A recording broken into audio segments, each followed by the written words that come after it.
Assalamualaikum warahmatullahi wabarakatuh. Salam sejahtera bagi kita semua.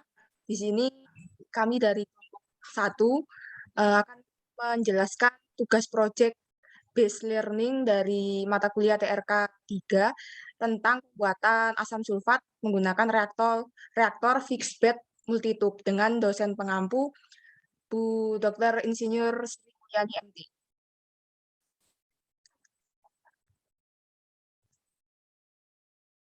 Nah, di sini kelompok 1 terdiri dari saya sendiri, Devita Salsa Gunawan, NPM 13, Ayu Kanifa NPM 26, Nungki Melasari NPM 31, Bagus Ibnu NPM 35, Yuliana Haryati NPM 38, dan Lusitania Rahma NPM 40.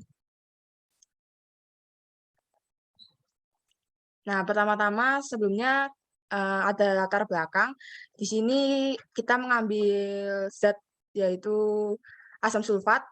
Jadi asam sulfat ini merupakan salah satu bahan penting yang digunakan pada berbagai proses industri, antara lain sebagai bahan baku pembuatan di industri pupuk, seperti pembuatan superfosfat dan aluminium sulfat, serta digunakan untuk pengolahan minyak bumi, farmasi, dan bahan kertas dan pulp. Nah, reaksi yang terjadi di reaktor ini bersifat eksotermis, sehingga jadi aliran gas dalam pipa turbulen agar koefisien perpindahan panasnya lebih besar. Nah, katalis yang digunakan di reaktor pembuatan asam sulfat ini yaitu vanadium pentaoksida V2O5 yang berupa padatan berpori. Untuk gambarnya nanti akan dijelaskan di slide berikutnya. Nah, vanadium pentaoksida ini cocok untuk pembuatan asam sulfat karena memiliki bidang kontak yang besar. Sedangkan pemilihan reaktor fixed bed multitube ini dipilih karena konstruksi yang sederhana, sehingga biaya operasional dan perawatan yang relatif terjangkau. Selain itu, reaktor fixed bed multitube ini memiliki kapasitas produksi yang cukup tinggi. Untuk selanjutnya bisa dijelaskan oleh teman saya. Baik, selanjutnya yaitu reaksi heterogen asam sulfat. Nah, untuk reaksi yang terjadi di reaktor fixed bed multitube, yaitu sulfur dioksida bereaksi dengan oksigen dengan bantuan katalis vanadium pentaoksida menggunakan reaksinya yaitu reversibel akan menghasilkan sulfur trioksida. Nah, untuk konversi dari SO2 yang dikeluarkan dari reaktor sebesar 99,2% dan nantinya akan menghasilkan asam sulfat dengan konsentrasi 98%.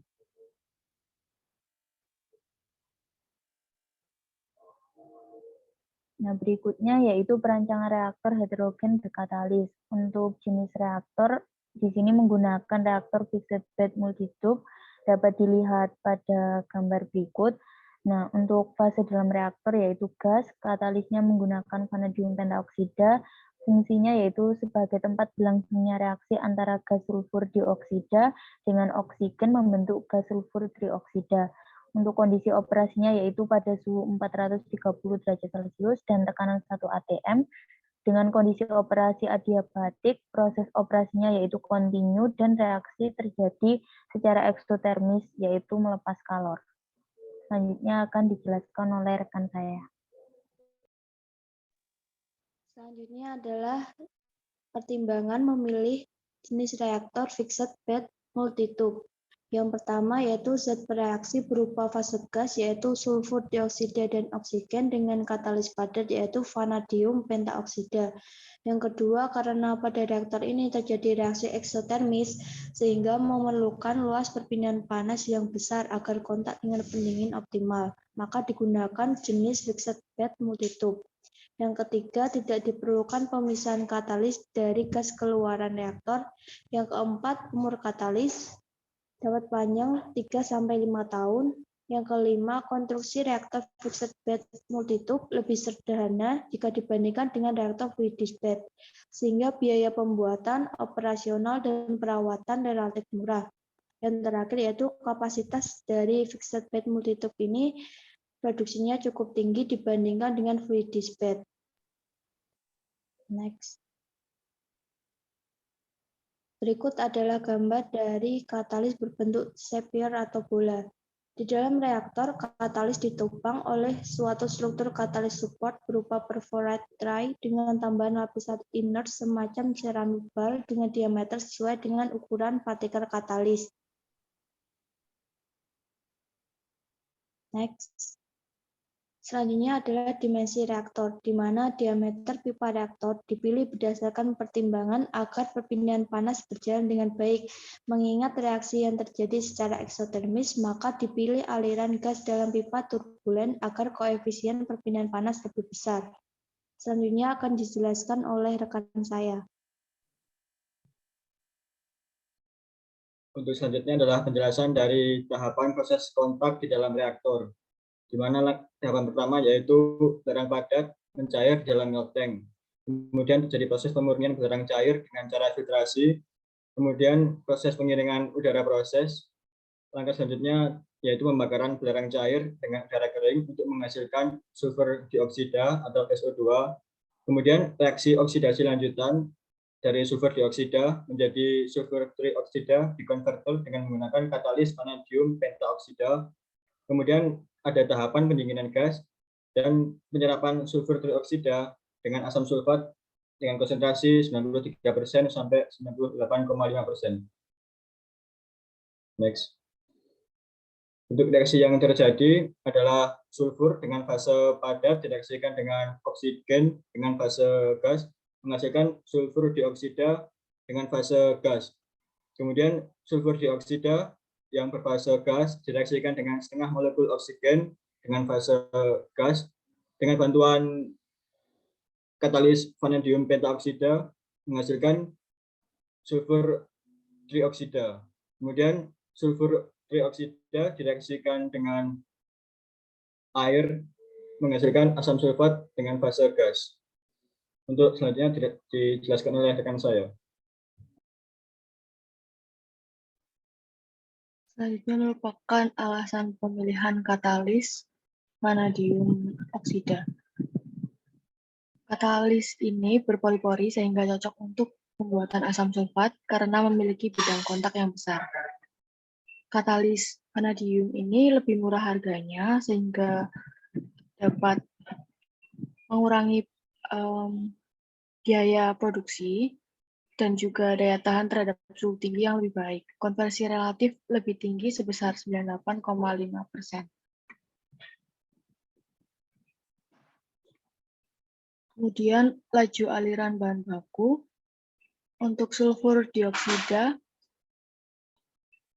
air, nitrogen, karbon dioksida, oksigen sesuai yang ada pada di PPT yaitu 904 kg per jam, untuk air 2507 kg per jam, nitrogen 37115 kg per jam, karbon dioksida 73329 kg per jam, oksigen sebesar 4558 kg per jam, dan untuk total campuran reaktan 53158 kg per jam.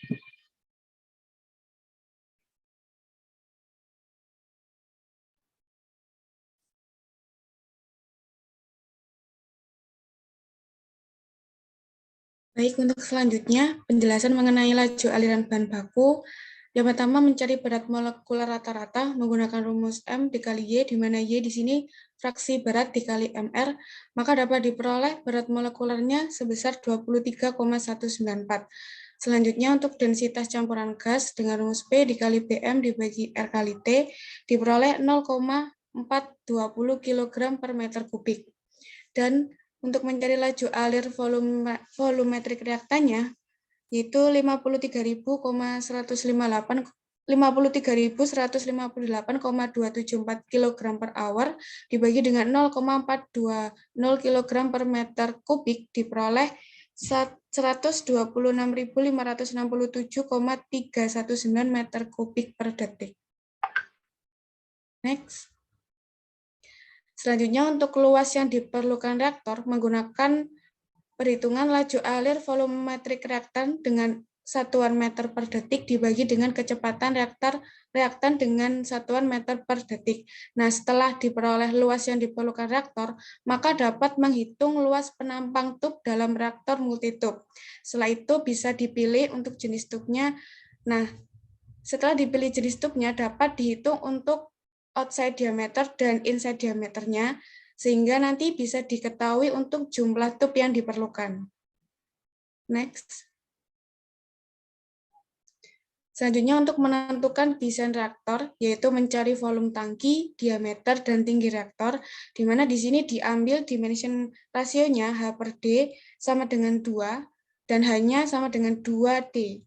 Untuk volume di set head-nya 0,00098 D kubik, dan untuk volume konikalnya menggunakan rumus pi per 4 D kuadrat dikali 1 per 3 D, atau pi per 12 D kubik sama dengan 0,262 D kubik. Untuk mencari volume tangki, bisa menggunakan rumus volume silinder ditambah volume tutup konikal ditambah volume tutup disc, atau menggunakan rumus pi per 4 D kuadrat dikali 2D plus pi per 12 D kubik plus 0,000098 D kubik. Nah, dari rumus mencari volume tangki tersebut, maka nantinya dapat diperoleh nilai D sama dengan 2M, di mana untuk D maksimumnya sama dengan 4M. Untuk H diperoleh 21,02M.